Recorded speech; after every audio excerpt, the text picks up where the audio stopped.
How's it going, everyone? And welcome back to my Black Torch review after a long, lengthy break. Sorry, it's been I've been been very busy. That's all I can say. So, anyways, without further ado, let's get back into the chapter 13, entitled One. So we see Sheba, and Sheba is talking to the five head. The head of the Bureau of Espionage, and they ask Sheba, they're like, okay, what are your thoughts on Jiro's execution, basically? And Sheba kind of says, like, I doubt our little problem child will quietly let himself be locked up, basically. So afterwards, we get the cover page of chapter, and we see Jiro and the gang just sitting around, just eating food. And we cut back to Jiro. If you remember from last chapter, he was fighting that what's it called? One of the members of the first division. This guy's name was Inu. Yes, Inu. So then Inu basically says, "Hey, you're basically just a husk of your power. Like you're just Brango's is no longer there anymore. So you might as well just give up, basically." So Jiro gets up, and as he's gonna attack Inu kind of just puts his hand on Jiro's forehead and just slams him down one more time. And as he's down, we get to see his tattoo. The one in his chest, that looks like the sun. It starts to gives off some aura, basically. And so this aura, we don't see it right now, but we cut away to outside where we get to see the first division commander, kind of on the phone with her like butler, I would say.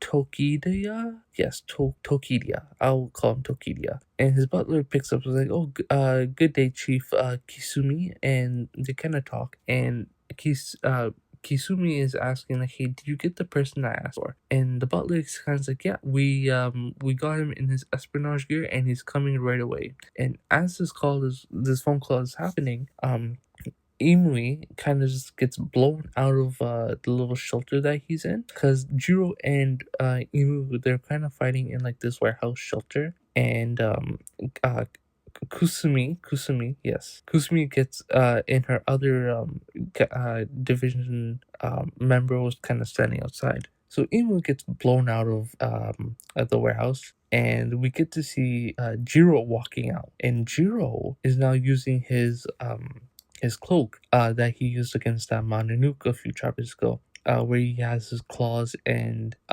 he has like a scarf in his head, kind of look like a cat, basically.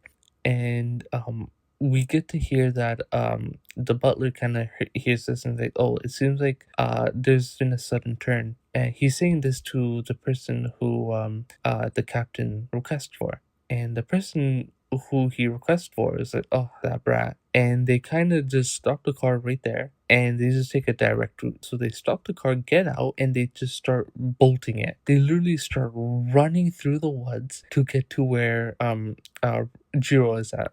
So then I guess these foot soldiers from the Bureau of Espionage kind of just put up their guns, and they're ready to shoot Jiro, basically. And the captain's basically, "Hey, stop, don't fire, basically. Don't fire at this kid." And one of the division commanders, like the Inu's like, "Hey, what the hell were you thinking?" And Inu was kind of like, "Oh, I was just like, trying to calm him down or whatever, right?"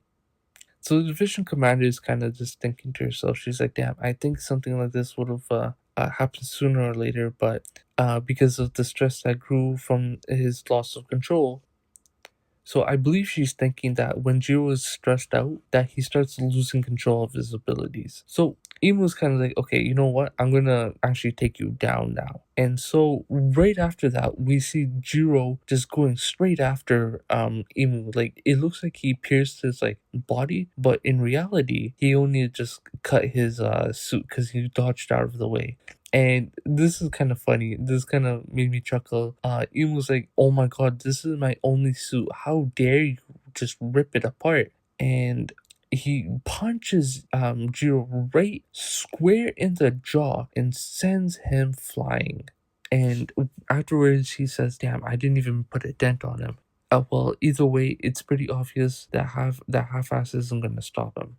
So Jiro's face kind of after the punch, we get to see Jiro's face because usually in this form we don't get to see his like his mouth and stuff. But this time it gets reconstructed, and now he has teeth, and so now he's not really looking like a cat. He looks like I don't know, like a dog basically. He looks like a mutt.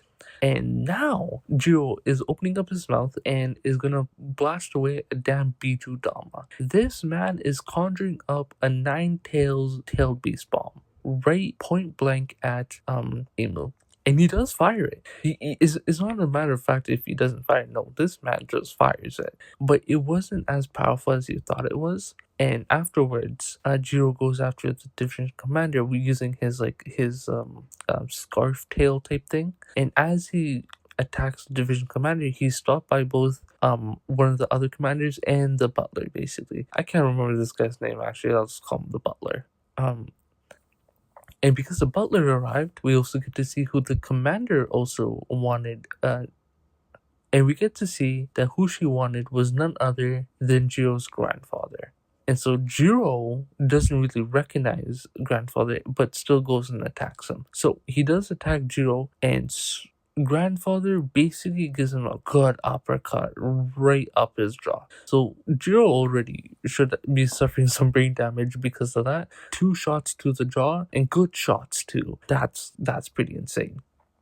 And grandfather is pretty upset that his own grandson doesn't recognize him. So as he's in the air, he like teleports behind him and basically palm heals him in his spine. And because of that, all the black aura just kind of dissipates. Afterwards, we kind of cut into a bit of the future where Joe is kind of sitting down, and grandfather's like, "Damn, like his superior stuck off in a meeting somewhere else," meaning she was in the meeting with the 5 heads, and he's like, "And my grandson's being treated like this? What the hell is going on?" The division commander, I forgot this girl's name, Kisomi, I think it is. She does apologize. She's like, "I apologize, instructor." And Emu was like, "Yo, who the hell is this old guy?" And the other girl, who's the other member of the first division, is like, "What do you mean? This is like literally our superior." And he's like, "Yo, you're lying. I didn't know this guy was the superior." But then we cut away to grandfather asking Kisumi, like, "Hey, what are you gonna do with my grandson? Are you gonna quarantine him, or will you fall back into the old ways of the organization and just have him erased?" She doesn't really give an answer at first, but she does say that the final decision is on the brass of course, and I believe the brass is just those 5 heads because they were asking Shiba at the beginning, like, "Hey, what do we want to do with this guy?" And slowly but surely, Jiro does wake up. And when he does say like, "Hey, I was conscious the entire time, and I was seriously trying to kill both of you, and I nearly did with my own hands." And upon hearing this, Jiro's grandfather just smacks him across his head. So he has 1 shot across, 2 shots on his jaw, and 1 on the back of his head. How Jiro's brain is right now is a mystery. But grandfather does reassure me. He's like, "Yo, I'm not an old frail man. You can't just kill me easily." And he does go and give a little bit of heart to heart with Jiro. He's like, "I know that you're upset and confused, but try calming down and think for a minute. Blindly flailing around at anything that moves won't fix the problem. And for that matter, stop trying to solve everything on your own. There's only so much a single person can do. So how about you try asking others for help? From here on out, I'll help you. So quit panicking and relax. Got it?" And this really was a really good moment. I remember at the beginning we saw Jiro trying to fix his problems. Basically, like he wanted to go and help people. Because remember what Nietzsche said. Nietzsche always said, "Hey, you're a good person. Make sure you help people." And because of that ideology, I believe Jiro he went out of his own way to do everything by himself. But now he's realizing like, hey, you can't really do that. And I do like this. This is a good character development for Jiro, really. And moving along, actually, Jules' grandfather just turned around and he looks at both the guy Jill was facing, Imu, and Jill's grandfather basically says, "Hey, he's human, okay? Don't lose sight of that. He's still human. Please do treat him with care and respect." And he does turn to Kisumi and is like, "Hey, this goes for you as well." So coming towards the end of the chapter, we get to see Ichika, and she's just standing by like the bay, like a port area, and she was right hand man, kind of, well, right hand girl, I would say, comes by and asks her like, "Hey, what's going on? Like, hey, like, are you doing okay? Like, you're kind of zoned out." And Ichika kind of just talks about like, "Hey, like everybody's kind of doing their own thing. Riji's like in the hospital. Jiro, we don't know what the hell's going on with him. Well, they know what's going on with him, but they're not really talking about it. And Shiba is kind of just doing his own thing." And she kind of gets a little upset. She's like, "Hey, don't forget I'm part of this division too." And she goes, "No, no, no, I didn't mean it like that." She kind of just means like, "Hey, everyone's doing so much, and here I am just sitting here, just relaxing." And out of nowhere, Shiba just shows up and he's like, "Oh, girls gossip session? Can I join?" And the girls get startled. They're like, "What the hell are you doing here?" And Shiba kind of turns to Ichika and is like, "Hey, I need help from you, basically." And Ichika's like, "Oh, what is it?" So they go to one of the first division's bases, and they go underground. And remember, Ichika did capture one of the Mononukes, and so they want her to talk to this Mononuke and get some information out of him. So they do tell Ichigo like, "Hey, we have him in handcuffs so he doesn't start using like any of his abilities."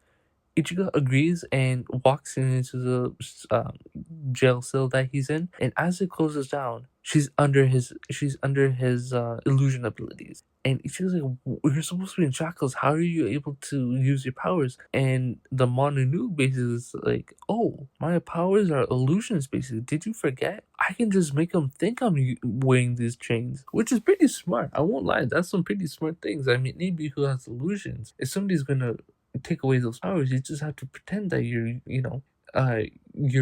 falling into their trap. Makes a lot of sense. So then, anyways, the weird part of the chapter starts off, and he kind of says, "I want you to be my bride." And she's like, "What?" And that's where the chapter ends. So it was a pretty good chapter. We get to see a lot about Jiro and his understanding now. Like, how is he gonna develop now? He went from going to be a man who just does everything from his own way to now asking for help, which is good. And now we get a new plot there with Ichika and her new supposed to be husband. We'll see how that works. But yeah, hope you enjoyed. Like, comment, subscribe if you did, and I will see you next week. Take care.